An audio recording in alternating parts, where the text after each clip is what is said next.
Puno-puno ng mga hotels ug Airbnbs dinhi sa dakbayan sa Sugbo duha ka semana sa dili pang Sinulog Grand Parade nga may tabo karong Enero 19. Kasagaran sa mga hotels nga naa sa Sinulog Route ug katong duol niini halos fully booked na samtang katong layo sa rota anaa na sab sa 80% ang hotel bookings.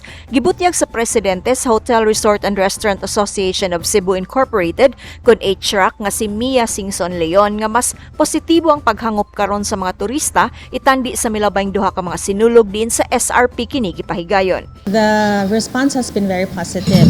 As mentioned, starting I think November, people started booking already, even as early as October. I remember that day when it was announced on the newspaper that the route would be going back to the old route. On that day mismo, booking started to come in for the Sinulog and continues na siya until now.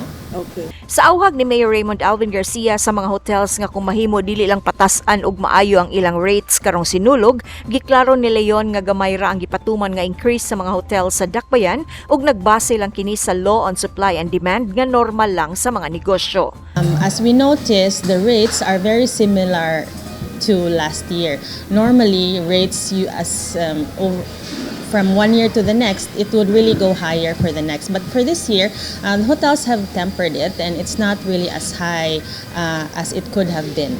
Okay, but because of what the mayor did say during the press con, but yes, it is still high as compared to the regular days, but that's only because of the demand of the city. Mihangyo si Leon isi presidente sa HRAC ngadto sa pulis nga kung mahimo masubsob nga police visibility ang ilang himuon alang sa kaluwasan ug seguridad sa mga lokal ug langyaong turista nga buot makighudya ka sa Fiesta Senior. We just want to make sure that the government always puts additional security to expect a lot more visitors as compared to previous years. And perhaps we would like to ask for a coordination meeting with the organizers. So all the hotels that are hosting majority of the visitors will know exactly what will happen, what to expect during the Sinulog days. Kini ang balita, Jinky Rosit, Cebu City News.